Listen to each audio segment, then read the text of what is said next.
Picture this, right? It's a quiet Tuesday morning. Right. You're standing in your kitchen, and you're holding a warm mug of coffee.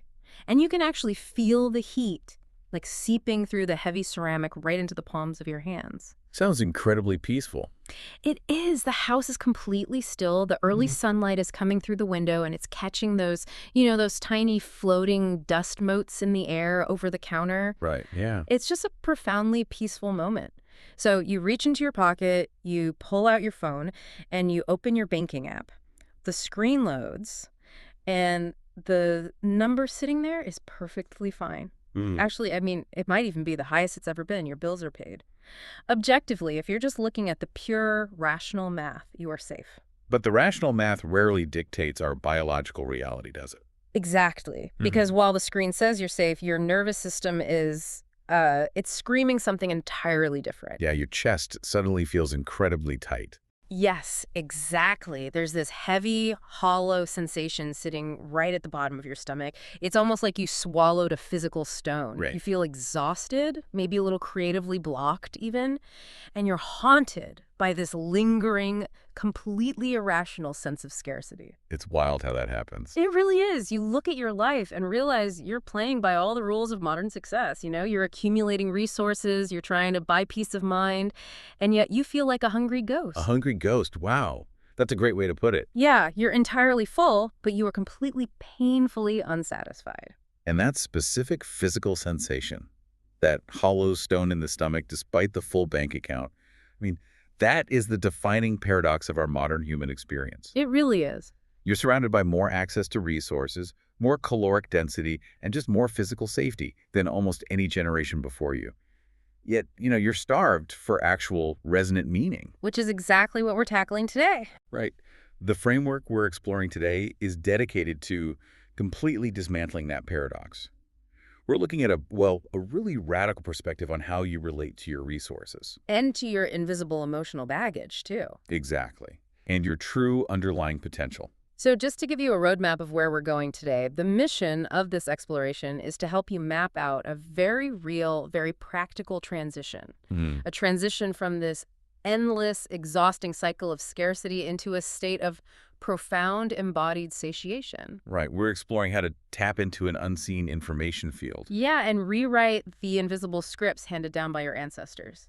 Because we need to completely redefine what it means to actually be wealthy. Because the kind of wealth we're talking about today, it doesn't just sit on a server in a bank somewhere. Well, not at all. It's the kind of wealth you physically feel in the marrow of your bones. I love that. But to initiate that transition, you have to start by aggressively reevaluating the tool you use every single day. The tool that causes so much of that Tuesday morning chest tightness. Exactly. You have to understand the fundamental structural nature of money and material resources. Because right now, the way you interact with money is likely based on a profound categorical error. So let's look at the history of that era. Yeah, let's do that.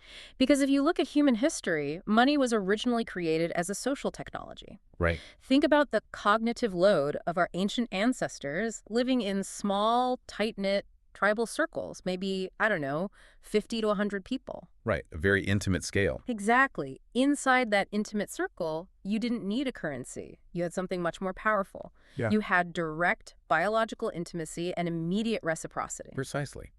In that tribal setting, trust was a tangible physical experience. It's like you could literally feel it. Exactly. If you helped a neighbor build a shelter, they shared their harvest with you. Your nervous system actually registered their facial expressions, their tone of voice, the physical touch of a shared meal. It's biological. It is. When that exchange happened, your brain released oxytocin and serotonin.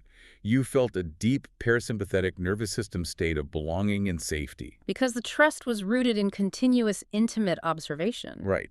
But then human society scaled up. Drastically. Yeah. You go from a village of 100 people to a city of 10,000. And suddenly you're interacting with complete strangers every single day. Right. And you simply do not have the neurological bandwidth to maintain intimate, oxytocin-driven trust with 10,000 strangers. You just can't. The human brain cannot track the reputation and reliability of that many people. So a brilliant piece of social technology was invented to bridge that gap. Money. Money. It was created to facilitate trust and reciprocity outside of those intimate circles. It was an abstract token, That basically meant I have contributed value to this society, and society owes me value in return. Which is an incredible innovation for coordinating large groups of strangers. It really was. But here is where the massive psychological friction begins for you today. Mm. Over the millennia, as money became more complex and more digitized, society completely forgot its original utilitarian purpose. We totally lost the plot. We did. You've been conditioned to mistakenly conflate this abstract token of social exchange with your core, fundamental self-worth. It's so dangerous. It is. You've taken a tool designed to trade grain for lumber, and you've started using it to measure your absolute right to exist. It's the ultimate category error. But definitely. And because you've tangled up your existential worth with this social technology, you fall into what's known as the abundance scarcity cycle. Right. You try to use money to buy things it fundamentally, structurally cannot purchase. I mean, money is an absolutely incredible tool for solving baseline security issues, right? Absolutely. It buys shelter, it buys medicine. Yeah, it buys physical safety from the elements. But when you feel an existential ache, when you feel a lack of deep intimacy or a lack of community belonging or a lack of profound life purpose, you try to soothe that abstract ache by accumulating more concrete resources. It just doesn't work. It's like trying to tighten a screw with a hammer, you know? Exactly. You can hit the screw as hard as you want, but you're using the wrong tool for the mechanism, and you're just going to end up damaging the wall. Or, to bring it back to a very physical sensation, think about the mechanics of eating a massive, incredibly heavy meal that is completely devoid of nutritional value. Okay, paint that picture for me. Imagine sitting down and forcing yourself to eat 3 pounds of a synthetic zero-nutrient paste. Ugh, sounds awful. Right. You finish the plate, and you're physically stuffed. The stretch receptors in your stomach wall are sending signals to your brain that you are completely full. Because objectively, there's a lot of mass in there. Exactly. But because there were no actual vitamins, no minerals or amino acids in that food, your cellular biology is still starving. Wow. Your cells are sending panic signals to your brain, demanding nutrients. So you feel entirely bloated, heavy, and stuffed, yet simultaneously ravenous. You're full, but you're not nourished. And that perfectly describes the sensation of staring at a high number on your banking app while feeling that hollow stone in your stomach. You confuse a full bank account with a nourished life. Yeah, and when you use money to try and buy existential meaning, you end up in this frantic cycle of over-consuming, overworking, and overstressing without ever reaching a baseline state of satiation. Which leads to a really fascinating pivot in the framework we're analyzing today. Okay, let's hear it. The material suggests that to escape this hungry ghost syndrome, you have to completely reframe how you view your resources. Right. You have to stop seeing money as a scoreboard of your value, and you must start seeing it as a very strict, uncompromising mirror. A mirror. Yes. I have to challenge this perspective right out of the gate, actually. You look for it. Because this is where concepts like this can feel very dismissive of reality. I get that. It's incredibly hard to look at a bank statement and see a spiritual teacher or a mirror when that bank statement is just stressing you out. I mean, if you're sitting at your kitchen table, looking at the cost of your rent, the cost of groceries, and a dwindling account balance, it doesn't feel like a profound psychological reflection. No, it feels like an eviction notice. Exactly. It feels like an eviction notice waiting to happen. Isn't it just cold, hard math? That is the natural, immediate defense mechanism of the logical brain. Yeah. And it's a completely valid reaction. Good. I'm glad I'm not crazy. Not at all. The structural reality of the economy is harsh. However, the framework asks you to look deeper at the mechanism of your reaction. Okay, how so? The math itself, the numbers on the screen, is entirely neutral. It's just data points representing a medium of exchange. Right, a 5 is just a 5. Exactly. The numbers are not inherently malicious or benevolent, but the panic you feel when you look at that math... Or the obsession, right? Yes, or the obsessive never-ending greed you might feel even when those numbers are incredibly high. That emotional reaction is the reflection in the mirror. So you're saying the math isn't causing the anxiety. The math is just the trigger illuminating an anxiety that was already lying dormant inside you. Exactly. The mirror forces you to ask the uncomfortable questions. Like what? Like, why does a specific drop in your account balance trigger a sudden visceral feeling of unworthiness, rather than just a logistical need to adjust your budget? Oh, that's a sharp distinction. Right. Or Why does the idea of spending money on a vacation or a class for yourself trigger immense paralyzing guilt? Yeah, or why do you hoard resources even when you have vastly more than you need? Exactly. The money isn't creating the guilt or the hoarding instinct. The money is simply the surface upon which your deepest fears, your hidden values, and your avoidance tactics are projected. If the money is just the projector screen and your internal panic is the movie being played, that forces a very uncomfortable transition in our understanding. It really does. Because if your resources are just a mirror reflecting your internal panic, where did that panic originally come from? That is the million-dollar question. Right. Because if you really examine your life, sometimes that anxiety doesn't even feel like it belongs to you. Hmm. You can have a stable, well-paying job. You might never have experienced a major financial trauma or bankruptcy in your own life, and yet you still wake up with that terrifying tightness in your chest on a random Tuesday. Yeah. You are reacting to a threat that doesn't objectively exist in your current environment.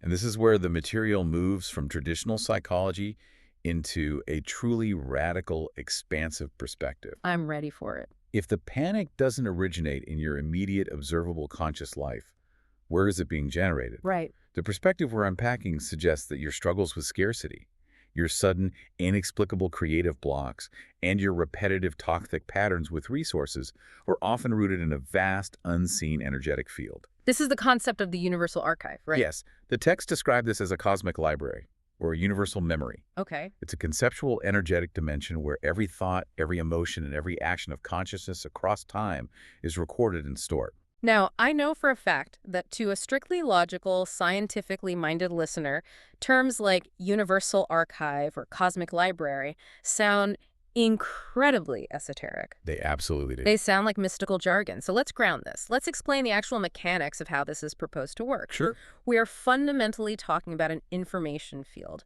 The framework describes this field as operating almost like a quantum void. But it's very important to clarify that this is not just a dusty, passive warehouse of old, inactive files. No, not at all. It is a highly dynamic, interactive web of possibilities.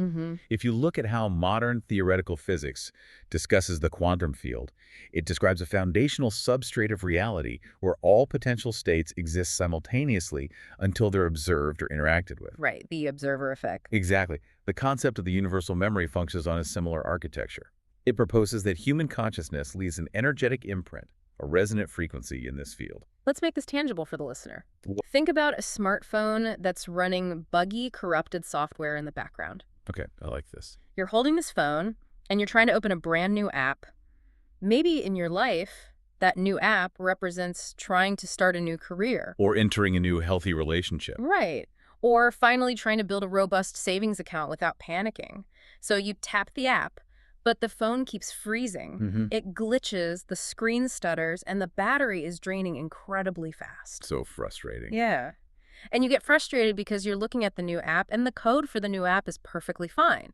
But the new app isn't the problem. Right. The phone is crashing because there's a corrupted, heavy file that was downloaded ages ago, and it's running silently in the background, consuming all of your operating memory. That is a phenomenal structural analogy for how this universal memory interacts with your daily life. Thanks. When you feel a completely irrational fear of failure, or you hit a persistent, inexplicable block to your wealth or your creativity, you're experiencing the crash of that corrupted background software. You're lagging. Exactly. You might actually be accessing an unresolved energetic loop from this universal field. You're tapping into a traumatic memory or a restrictive paradigm stored in the collective or ancestral history of consciousness. Let's walk through a concrete real-life scenario of how this plays out, because I think that helps cement it. Okay, yeah. Imagine a person who is objectively brilliant. They are highly talented, they have excellent ideas, and they work incredibly hard. We all know someone like this. Right. But every single time, they are on the verge of a major breakthrough. Every time they're about to get a massive promotion, or their startup is about to secure vital funding, or their art is finally getting recognition, they systematically self-sabotage. Right, they just derail the whole thing. Yes, they miss a crucial career-defining meeting because they quote-unquote forgot to set an alarm, or they get into a pointless, explosive argument with their primary investor. They just blow the whole thing up. And traditional therapy might look at that and search for an insecurity developed during their toddler years. Yep. But looking through the lens of the Universal Archive, you see a much deeper mechanism at play. What's the deeper mechanism? Well, by connecting to this wider information field, that person might realize this self-sabotage pattern doesn't stem from a childhood wound. Okay. It might stem from an ancient, deeply embedded imprint where, in a past historical timeline or an ancestral experience, achieving high visibility and success directly led to catastrophic danger. Oh, wow. So success meant danger. Exactly. Perhaps success led to exile from the tribe, or betrayal by peers, or even physical harm. So their nervous system is associating the accumulation of wealth and success with an imminent threat to their life. Yes. They aren't self-sabotaging because they're stupid. They're self-sabotaging because their internal software is trying to protect them from a threat that existed hundreds of years ago. Exactly. They might be holding an unconscious, deeply buried vow of poverty because, in the records of this universal memory, wealth was intimately associated with corruption and danger. That makes so much sense. The energetic imprint of that past experience is still completely active, firing warning signals into their modern nervous system. It's just wild to think about. And ancient civilizations were actually highly attuned to this dynamic. Really? Oh, absolutely. From the Egyptian mystery schools to various Vedic traditions, there was a profound operational understanding of this interconnected universal memory. But what's truly interesting to me is how carefully they guarded it. They did. Why hide a tool that could theoretically help everyone clear their corrupted software? Because they understood the raw power of that information field. They knew that if this profound interconnected knowledge was weaponized... Falling in the wrong hands. Exactly. If it was used by individuals operating from a place of fear to manipulate others or to purely hoard material resources, it would be devastatingly destructive to the social fabric. I see. It was a technology of consciousness that required immense maturity to wield. Today, however, we're seeing a massive resurgence of this understanding, largely because the language of modern science is finally catching up. It is. Concepts in quantum physics, specifically quantum entanglement, are providing a highly rigorous modern vocabulary for what these ancient traditions have known for millennia. Yeah, quantum entanglement is the perfect parallel here. For those who aren't familiar, entanglement is a phenomenon where two particles become connected in such a way that the state of one particle instantly influences the state of the other. No matter the distance. Right. No matter how much physical distance separates them, they could be on opposite sides of the universe, and if you alter one, the other shifts simultaneously. Exactly. The framework we're analyzing suggests that consciousness operates with that same entangled architecture. You are fundamentally entangled with the experiences, the traumas, and the triumphs of those who came before you. Which forces us to address the exact mechanism of how this vast, seemingly abstract universal memory actually downloads into your physical day-to-day life. Right. How does it cross over?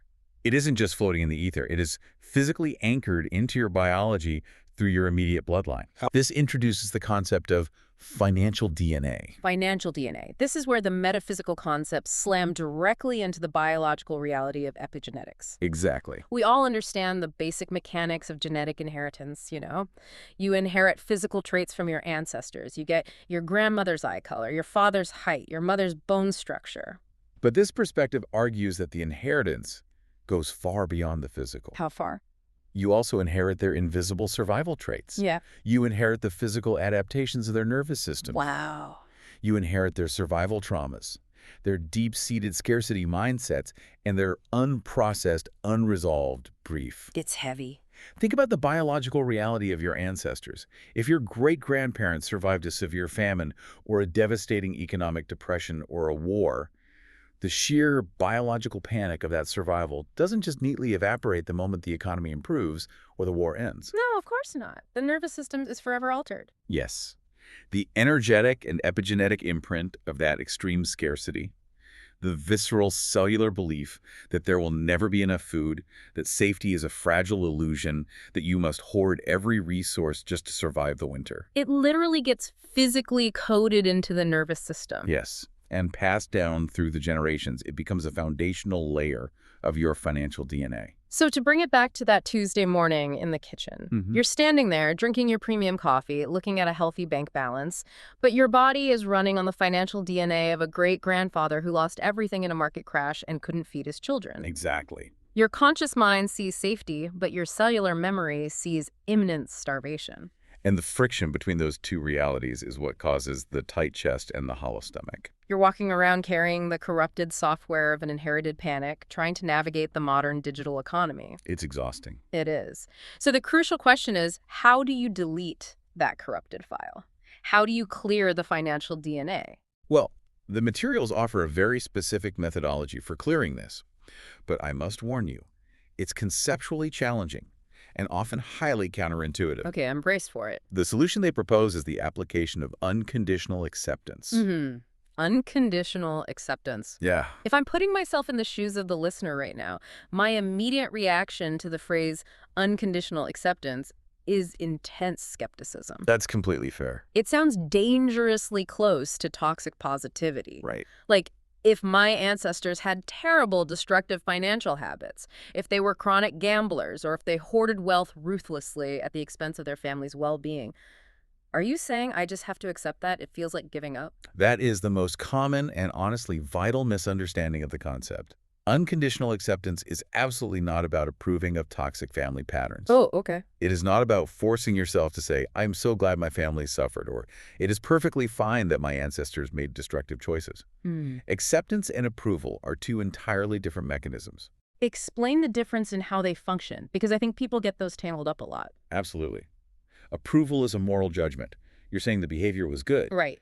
Acceptance, on the other hand, is an energetic recalibration. Okay, what does that mean in practice? It's the practice of looking at the stark reality of what happened, acknowledging the deep pain it caused, and choosing to drop your resistance to the fact that it occurred. Dropping the resistance. Yes.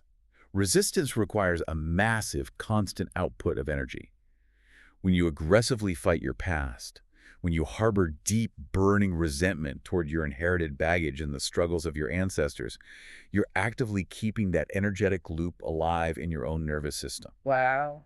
You're feeding the ghost with your present-day vitality. It makes me think of a mechanical system, actually, like trying to stop a massive, heavy gyroscope that is spinning violently out of alignment. Oh, like this. If you try to reach in and grab it to force it to stop, it will literally break your arm. The resistance just creates more violent friction. Unconditional acceptance is like stepping back, cutting the power to the motor, and simply letting the gyroscope spin down on its own. Right, you just pull the plug. Yeah, it might take a while, it might look chaotic as it wobbles to a halt, but because you are no longer feeding it power, it eventually stops.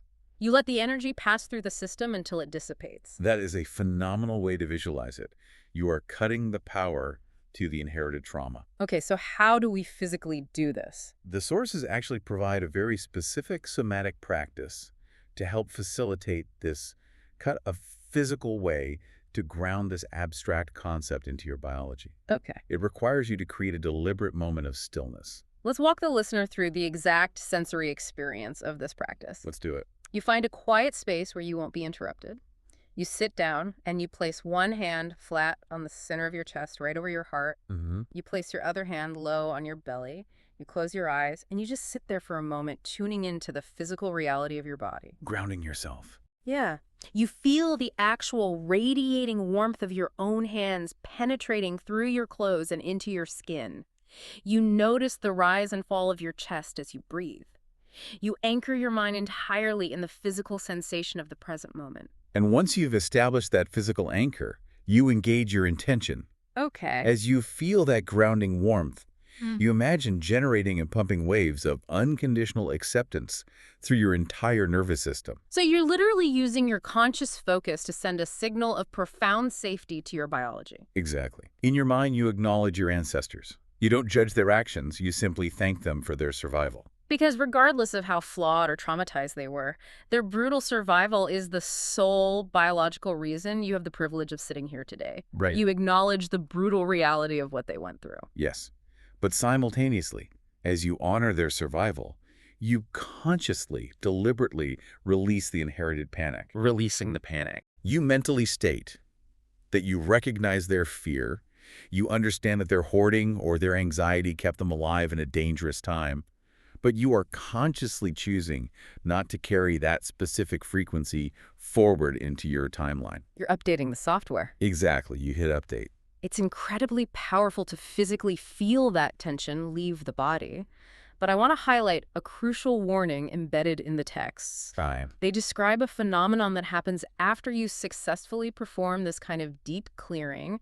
They call it a vulnerability hangover. Which is just a brilliant term for a very real biological process. It really is. When you confront these deeply entrenched, inherited narratives, and you finally let go of that massive amount of static energy, your body doesn't just instantly feel light and joyful. No, your biology reacts to the sudden shift in pressure. You might feel completely wiped out. Yeah, you might experience profound physical exhaustion. Your muscles might ache, or you might feel incredibly emotionally raw and sensitive for a day or two, crying over minor things.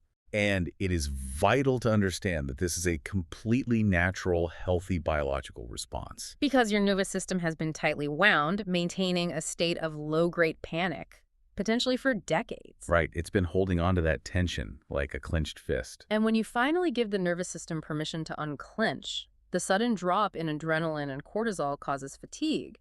The system is rebooting. Exactly. It's similar to the process of defragmenting an old, overloaded computer hard drive. Oh, totally. While the system is actively sorting through the thousands of corrupted files, moving data around, and deleting the junk, the computer actually runs slower and hotter than ever. It sounds like an airplane taking off. Yeah. If you try to use it during the defrag process, it feels completely overwhelmed. But you have to let it go through that intense, high-friction sorting process before the hard drive can finally operate with speed and empty space. Exactly. You have to endure the vulnerability hangover. It's just part of the process, like cleaning out an attic, right? It always looks way messier before it's clean. Yes. But once you've cleared that hard drive, once the inherited panic and the ancestral baggage have been deleted, Yeah. you are faced with a very clean, very empty space. Which is nice. It is, but you've freed up an enormous amount of operational bandwidth. And that presents a new challenge. What's that? What do you actually want to put in that space? Oh, If you aren't running your ancestors' financial anxiety, what are you running? that's a great point.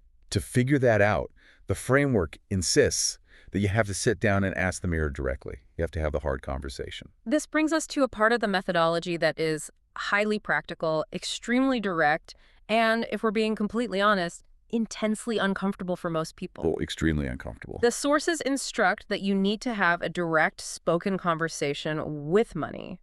And to be clear, this is not a conversation about your portfolio with a financial advisor. No, no. This is a conversation directly with the concept of money or material wealth, treating it as if it were a sentient entity. The instructions are explicit. It requires you to sit alone in an empty room, physically pull up a second chair so it's facing you, and speak aloud to money as if it were a person sitting right across from you. I can hear the listener's internal monologue right now. Oh, I'm sure. You want me to sit in my living room and talk to a $20 bill? You want me to anthropomorphize a concept? That sounds absolutely ridiculous. It sounds completely absurd to the rational mind. It really does. But that is precisely why it works. The psychological mechanism behind this exercise is fascinating. How so? By anthropomorphizing money, you're executing a deliberate psychological hack to bypass your brain's default mode network and your entrenched rational defenses. Break down how that bypass happens. Well, if you just sit and try to purely think your way out of financial anxiety using logic, your brain will instantly build up massive, impenetrable walls of rational justification. Right. It will pull up spreadsheets, recite economic statistics, and list all the reasons why your anxiety is logically sound. It defends the anxiety. Exactly. But when you're forced to speak aloud to an externalized, anthropomorphized entity, your logical defenses get confused. You bypass the spreadsheet brain and drop directly into your emotional subroutines. You start accessing your true emotional currency. Okay. You bring your hidden, subconscious narratives out of the shadows and into the spoken air. And the moment those hidden narratives are brought to light, they lose their power to silently hijack your life energy. The material provides a really incredible, highly detailed example of a person going through this exact exercise. It's a great example. Let's walk through it because it perfectly illustrates the pivot. Imagine a person who finally commits to doing this. They set up the 2 chairs. At first, they feel incredibly foolish. They start off speaking very formally, maybe a bit sarcastically. Oh, money. Right. But as they keep talking, the psychological hack kicks in. They drop the defense mechanisms, and suddenly they find themselves furious. Yes, the anger comes out. They start literally yelling at the empty chair. They say, "You always abandon me. I work so hard for you. I sacrifice my time and my health for you. And the moment I actually need you, you disappear." You slip right through my fingers, you are completely unreliable, and I hate how much power you have over me. It's a profound release of pent-up emotional friction. It really is. But the exercise doesn't stop with just venting. The most crucial part of this methodology is the second half. You got to physically switch seats, sit in the chair representing money, and listen for the response. That's the part that gives me chills. You open your mind to what that entity would say back to you without filtering it. And as this person sits in the second chair and listens for the response, they experience a massive paradigm shift. They realize, with sudden clarity, that money isn't maliciously abandoning them. The person realizes that deep down in their subconscious, they are absolutely terrified of the responsibility and the visibility that comes with massive success. The response they hear from the perspective of money is, I am not abandoning you. I am here. I'm constantly trying to flow into your life, but every time I arrive, you push me away. You intentionally undercharge for your services, you make reckless investments, you self-sabotage because you fundamentally do not trust yourself to handle me. You're terrified of the person you might become if you actually had power. And that realization is a life-altering pivot. It has to be. In a single instant, this uncomfortable exercise completely shifts the person's locus of control. For their entire life, they've operated as a passive victim. Right, a victim of a cruel economic system. Or a victim of bad luck, or an unfair boss. But in that chair, they realize they're actually an active participant in their own energy exchange. They aren't locked out of the room. They're the ones standing on the inside holding the door closed. Beautifully said. It reclaims the power. When you stop fighting your resources, when you stop projecting your unresolved ancestral traumas and your deep-seated fears onto a neutral medium of exchange, you stop wasting all your bandwidth on resistance. And when you stop resisting, you open up a massive, pristine landscape of operational space in your life. Right. The question then becomes, what do you build in that new space? If you aren't just hoarding numbers to soothe the panic, what is the actual goal? This is where the framework offers a total, comprehensive redefinition of wealth. I love this part. Once you've successfully uncoupled your core self-worth from your net worth, the material introduces a construct known as the wealth mandala. Which drives the meaning fulfillment cycle. Yes. The wealth mandala. This is arguably the most important conceptual shift in the entire analysis. It shatters the monolithic idea of wealth as just a bank account balance, and it splits true multidimensional wealth into distinct interconnected centers. Right. The primary centers are the body, the heart, and the mind. The core argument is that true wealth is only experienced when all of these centers are actively activated, balanced, and nourished. So let's really explore the friction of what happens when these are out of balance. Let's do it. Let's start with the foundation. The body. In the wealth mandala, physical wealth is not just the absence of disease, it's the presence of vibrant vitality. Right. It's the sheer pleasure of physical movement. It's this sovereign ability to rest deeply and completely without a shred of guilt. Oh, that's huge. Resting without guilt. It is maintaining your sensory curiosity, the ability to actually taste the complex flavors of your food, to feel the specific temperature of the wind on your skin. The friction here is obvious when you look at modern corporate culture. Oh, glaringly obvious. You can have a CEO who has tens of millions of dollars in stock options, but society's metric, they've won the game, but their body is chronically exhausted, their cortisol levels are permanently spiked, they suffer from chronic back pain because they sit in high-stress meetings for 14 hours a day, and they haven't slept through the night in a decade. Exactly. According to the wealth mandala, despite their millions, they're entirely impoverished in the physical center. Impoverished, yeah. Now move to the second center, the heart. Wealth in the heart center is defined by the capacity for deep intimacy. Okay. It's the terrifying but beautiful ability to be completely unreservedly vulnerable with another human being. Wow. It's feeling a profound, unshakable sense of belonging to a community. Because you cannot swipe a credit card to buy a best friend. You really can't. You cannot pay a premium subscription to experience the feeling of being implicitly, deeply understood by your partner. No, you can't. If your heart center is a barren wasteland, no amount of material resources can mask that isolation. You will just be lonely in a more expensive house. Exactly. And the third center is the mind. Wealth of the mind is not about accumulating trivial facts. It's the capacity for continual growth. Continual growth. It's possessing a clear sense of purpose. It's the intellectual freedom to explore complex ideas and, crucially, the ability to take raw, chaotic data from the world and synthesize it into applicable wisdom. I visualize the wealth mandala like a massive, complex master control board in a high-end recording studio. That's a great analogy. You have all these different faders controlling the different tracks of the song. If you take the fader labeled financial accumulation and you aggressively slide it all the way up to the maximum level, but you leave the faders for physical health, emotional intimacy, and intellectual purpose sitting at absolute zero. It sounds terrible. Right. The resulting song sounds horrific. It isn't music. It's just a harsh, piercing, unbalanced noise. To create a beautiful, resonant piece of music, you need a mix. You need to constantly adjust and balance all the faders. That balance is critical because when those three centers, the body, the heart, and the mind, are actively nourished and harmonized, they collectively feed a fourth transcendent component, the soul. The soul. When the soul is fed by the harmony of the other three centers, that is the exact moment you experience profound, unshakable meaning. Meaning. That is the biological and energetic state the texts refer to as satiation, or mastering the true power of enough. You have permanently exorcised the hungry ghost. And what makes this framework so compelling is that it acknowledges that everyone's mixing board requires a different setting. Right. The materials connect this need for highly customized satiation to a very expansive speculative concept regarding multidimensional origins. Yes. The texts introduce the hypothesis that souls may carry unique individual cosmic blueprints. Cosmic blueprints. To illustrate this, they use archetypes that some might find highly esoteric. For example, they discuss individuals who experience a profound, lifelong, inexplicable nostalgia for the stars.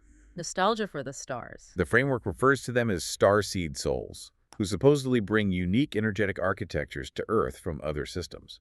The documents mention very specific archetypal examples, actually. I do. They describe someone who might carry what they call a Pleiadian blueprint, which the text associates with an overwhelming capacity for deep empathy, a drive for planetary healing, and a fundamental need for social harmony. Contrast that with what they call an Andromedan blueprint, which is fiercely geared toward radical innovation, dismantling outdated traditional structures, and advancing scientific paradigms. Now, whether a listener chooses to take those multidimensional origins literally, or whether they view them as highly effective psychological metaphors for personality typing, Sure. the underlying structural point remains incredibly vital. Understanding your unique core blueprint is the only way to understand exactly what parameters will satiate your individual wealth mandala. Because satiation is not one size fits all. Exactly. Let's explore the friction of ignoring your blueprint. Okay. Imagine a person whose fundamental core architecture, whether you call it a Pleiadian blueprint or just their inherent psychological nature, is deeply geared toward empathy, healing, and connection. Right. But they've bought into society's monolithic definition of wealth, so they spend 20 years working in a ruthless, highly aggressive, cutthroat corporate environment. By trying to win that game. Yeah, accumulating millions of dollars by outmaneuvering their peers. The result is a catastrophic internal collapse. Exactly. Because their core blueprint requires harmony and connection, the daily act of ruthless competition acts as a slow poison to their system. They might build a massive financial empire, but they will never, ever feel satiated. No. Their bank account will be overflowing, but their heart center will literally starve to death. They will constantly feel that hollow stone in their stomach because they're feeding their system the wrong fuel. Wealth must be meticulously customized to the soul's unique architecture. Meticulously customized. The exact lifestyle and balance of resources that makes me feel profoundly wealthy and alive might make you feel exhausted and trapped, and vice versa. That is so true. You have to know your own blueprint to set your mixing board correctly. Exactly. But this brings us to the most critical, highly actionable final piece of the entire puzzle. Because understanding all of these concepts intellectually, knowing the theory behind the wealth mandala, identifying your specific soul blueprint, doing the exercise where you talk to your money, absolutely none of it matters if it simply remains as a philosophical concept in your head. It really doesn't. Ideas are entirely useless if they aren't physically processed. This is the concept of somatic integration, the lost art of actually digesting your life. Digesting your life. I love that phrasing. The materials are incredibly uncompromising on this point. They argue that to move from the intellectual concept of wealth to the physical experience of satiation, you must physically digest your experiences. Look at modern culture. You're constantly encouraged to consume. Oh, endless. You consume media, you consume food, you consume audio, you consume experiences, moving frantically from one vacation to the next. Right. But you rarely, if ever, pause the machine to actually digest what you've consumed. So let's walk through the exact three-step mechanical process of somatic integration outlined in the sources. Yes, let's break it down. It sounds deceptively simple, but when applied consistently, it radically alters the baseline frequency of your nervous system. Okay, what's step one? Step one is recognize and appreciate.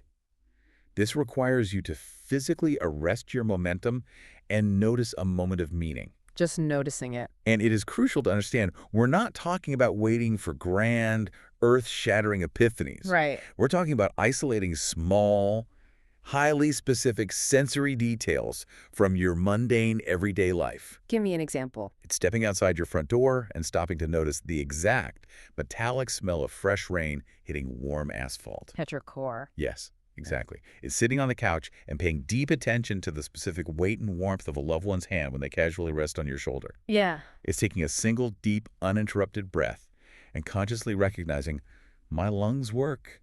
I am breathing. I am alive in this precise coordinate of time and space. That's step one. What's step two? Step two is digest and release. Once you've recognized the moment, you must evaluate its energetic impact on your system.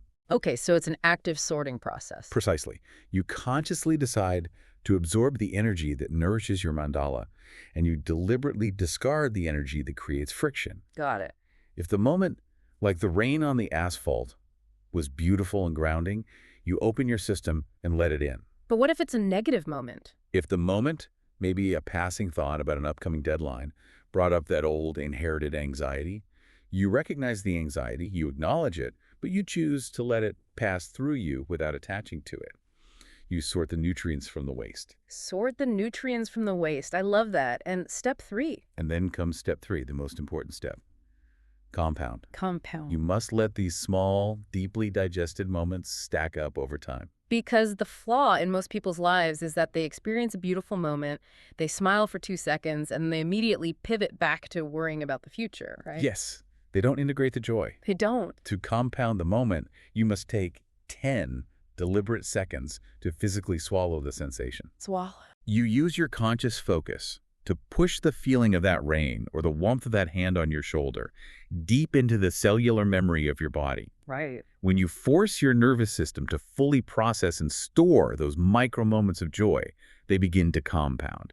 Eventually, they alter your biological baseline, generating a permanent physical sensation of enoughness. I think of this exactly like hitting save on a document you're writing on a computer. Oh, that's perfect. If you spend 3 hours typing out a brilliant, moving essay, or in this case, if you experience a beautiful, resonant moment in your life, but you don't take the half second to actually hit save. To feel it deeply in your body. Right. Then the moment you close the window, all that work is gone. It was experienced, but it wasn't retained. The joy vanishes into the ether. Exactly. You have to actively, deliberately save the joy into your biological hardware. And if we pull the lens back and connect this simple daily practice to the massive quantum physics concepts we discussed earlier. Yes, the implications are staggering. They are. By taking the time to anchor joy and satiation into your dense physical body, you're actively utilizing the mechanics of the quantum field. Right. You're performing the observer effect. You're literally pulling high-frequency potential energy from the void of infinite possibilities, and by observing it and feeling it, you're collapsing that wave function into your present physical reality. It's mind-blowing. You're no longer acting as a passive victim of your ancestors' inherited traumas. You're actively, consciously rewriting the architecture of your future by choosing exactly what frequencies you embody in the present. Which brings us to the ultimate, broader implications of this entire framework. Because as you master this, you realize this isn't just a clever self-help trick for lowering your blood pressure on a stressful Tuesday. No, not at all. This intensely individual practice of saving joy, of clearing ancestral trauma, and of achieving deep somatic satiation has massive cascading implications for the future of the entire human race. It forces you to imagine a society that has actually integrated this profound structural wisdom. Imagine a future world where the medical paradigm has shifted, Right. where our hospitals don't just aggressively treat the late-stage physical symptoms of a disease with chemicals, but where doctors are trained to actively investigate the energetic and ancestral roots of that illness alongside the physical biology. They treat the corrupted software and the hardware simultaneously. Yes. Imagine an educational system that doesn't just train children to be cogs in a scarcity-driven economy. Oh, that would be incredible. Imagine schools where children are explicitly taught the mechanics of somatic integration, where a 10-year-old learns how to ground their nervous system, how to understand their quantum connection to the environment, and how to emotionally digest their experiences right alongside their lessons in mathematics and history. We're conceptualizing a civilization that operates fundamentally on an operating system of satiation and enoughness. Rather than the frantic, endless, destructive hoarding driven by ancient scarcity. Because the logic is undeniable. Hmm. When you physically, biologically realize that you already have enough, your behavior radically changes. You stop taking more resources than you need. You stop exploiting the planet's ecosystems to fill an emotional void. You stop exploiting your fellow human beings. The ripple effects of one individual achieving true embodied satiation contribute directly to planetary healing. It's an incredibly beautiful, expansive vision to reflect on. We started this journey looking at a very small, very relatable, isolated moment. Mm-hmm. Standing in a quiet kitchen, staring anxiously at the math on a bank app in the morning light, feeling entirely trapped by invisible baggage and the heavy inherited panic of generations past. Yeah. And over the course of this discussion, we've explored the precise mechanics of how to step completely out of that trap. We really have. We've talked about understanding the original purpose of our social technology, clearing the corrupted files from the cosmic archive. Having the courage to speak directly to the mirror of our resources. Exactly. And meticulously balancing the diverse centers of our individual wealth mandala. You transition from being a passive, frightened victim of scarcity to becoming a highly conscious, multidimensional architect of your own reality. Yes. You realize you have the unprecedented ability to heal your ancestral bloodlines, to clear the static from the field, and to consciously curate a life characterized by deep, profound sensory richness. It changes the entire paradigm of how you exist in the world. It really does. So as we close this exploration, I want to leave you with a final provocative thought to carry forward into the rest of your week. Let's hear it. We've talked extensively about reaching a state of satiation, but if you truly reach that state, if you completely banish the hungry ghost and realize you are totally full, what happens to your ambition? That's a great question. Does it just vanish? I would argue that it transforms. Transforms into what? The next time you find yourself reaching for more, whether it's striving for a higher position, trying to launch a new project, or even just reaching for your phone to consume more information, pause. Just pause. Feel the actual physical weight of your feet resting firmly on the floor. Ask yourself, am I reaching for this out of a desperate, panicked need to prove my worth to the mirror? Or because I am already completely satiated, am I reaching for this simply because the act of creating is joyful? That changes everything. What would happen to the world if your ambition was no longer driven by the terror of scarcity, but by the absolute playful freedom of knowing that in this exact moment, you already have enough?